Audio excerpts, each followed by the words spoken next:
O 18 de janeiro de 1934, jornada heroica do proletariado vidreiro da Marinha Grande contra a fascização dos sindicatos, constituíram um marco da abnegada luta dos trabalhadores portugueses pela liberdade contra a exploração e a miséria e por uma sociedade mais justa. A sua concretização só foi possível pela existência de uma classe operária temperada por importantes lutas. Uma combativa organização de classe e dirigentes corajosos e abnegados como António Guerra, Augusto Costa, José Gregório, Manuel Baridó, Manuel Esteves Carvalho, entre outros, mas também de homens determinados como Adriano Nobre, Álvaro André, Francisco Cruz, Cobra Morta, José Domingos e de muitos outros, nomeadamente aqueles que conheceram as difíceis e terríveis condições das prisões fascistas de Angra do Heroísmo e do Tarrafal.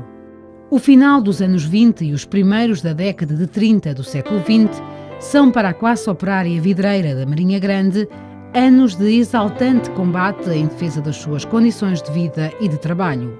Anos também de reforço da sua unidade e da sua organização com a unificação das associações sindicais de classe, numa única Organização Nacional da Indústria Vidreira, o Sindicato Nacional dos Trabalhadores da Indústria do Vidro, que foi constituído em 1931.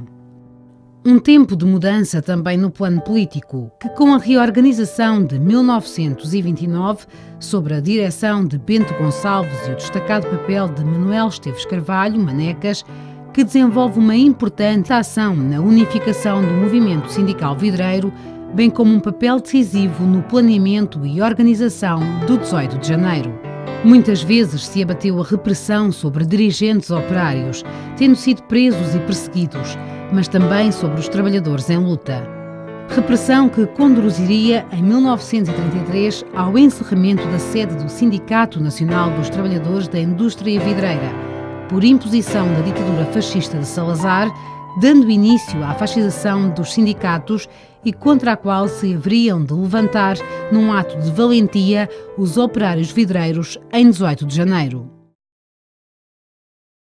A jornada heroica do proletariado vidreiro da Marinha Grande, em 18 de janeiro de 1934, permanece como um marco importante na abnegada e combativa luta dos trabalhadores portugueses pela liberdade, contra a exploração, por uma vida mais digna e uma sociedade mais justa. O 18 de janeiro foi uma jornada virada ao futuro. Coube à classe operária da Marinha Grande e, em particular, ao proletariado vidreiro, desempenhar o papel determinante dessa grande jornada contra o fascismo, ocupando a vila, instituindo o seu soviete, ainda que só por algumas horas. Os revolucionários do 18 de janeiro foram derrotados num combate em que a heroicidade não bastava para vencer a enorme desigualdade de forças. Mas, como muitas vezes aconteceu na história, foi do amargo da derrota que o movimento operário revolucionário extraiu as lições para melhorar a sua organização e elevar a sua capacidade de luta.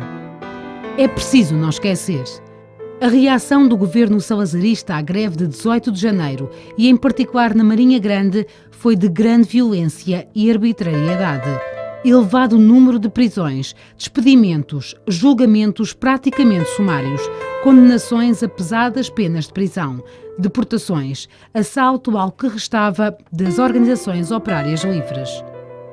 Numa altura em que se verifica toda uma política de branqueamento do fascismo e mesmo de absolvição dos seus crimes, é preciso lembrar que o fascismo existiu. É preciso lembrá-lo por respeito pela memória de todos aqueles que, com coragem e elevado espírito, deram o melhor das suas vidas e alguns deles a própria vida para que Portugal pudesse ser livre, para que uma sociedade mais justa fosse possível. Para que se possa continuar a dizer fascismo nunca mais, é preciso não esquecer que o fascismo existiu e o que significou. É preciso defender o regime democrático consignado na Constituição Portuguesa. Condenados, deportados, principais responsáveis pela direção e principais participantes no movimento de 18 de janeiro de 1934. Dezenas de militantes comunistas, homens e mulheres, filhos do povo trabalhador que lutaram pela defesa da classe operária e do povo português, que lutaram contra a opressão e o terror e pela liberdade, muitos deles caídos na luta, assassinados pela ditadura fascista, são hoje aqui lembrados. O seu exemplo e o seu sacrifício jamais serão esquecidos. Na memória dos trabalhadores e do povo da Marinha Grande permaneceu sempre esse corajoso e legítimo ato de subversão e que foi o 18 de janeiro de 1934. A Marinha Grande nunca esqueceu os valorosos combatentes dessa jornada heroica, tal como não esquece a massa imensa de marinhenses de sucessivas gerações que durante décadas continuaram essa mesma luta contra a exploração, pela liberdade e pela democracia e que foram vítimas da opressão e da brutalidade da ditadura fascista. Com a Revolução de Abril e desde os seus primeiros momentos, o povo da Marinha Grande, a sua autarquia e particularmente os trabalhadores da indústria vidreira chamaram a si, com um conjunto vasto de iniciativas, a responsabilidade de honrar a memória dos homens do 18 de janeiro e o seu nobre significado. Este momento alto da luta dos trabalhadores e da luta antifascista consagrou a Marinha Grande num monumento numa das principais praças da cidade e todos os anos se assinala a data com expressivas cerimónias de respeito e homenagem aos que sacrificaram as suas vidas e a sua liberdade pelos ideais da justiça social, da igualdade e da democracia.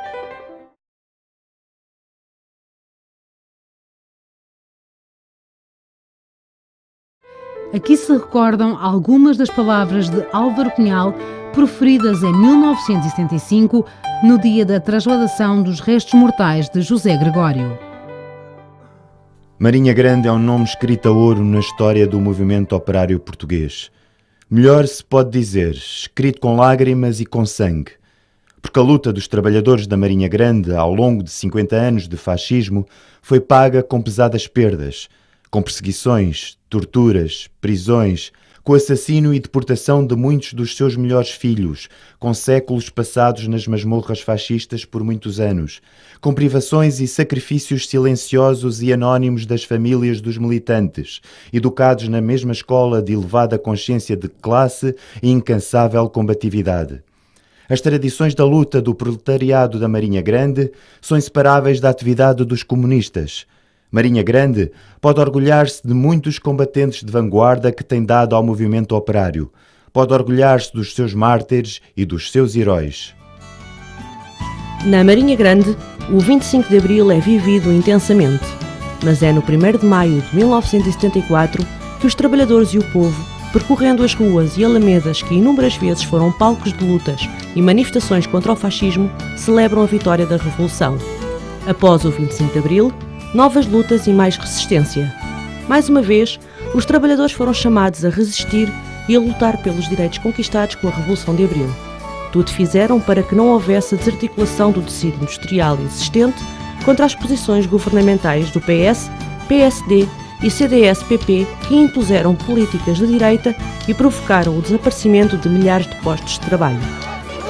A luta continua! A luta continua! A luta continua! A luta continua!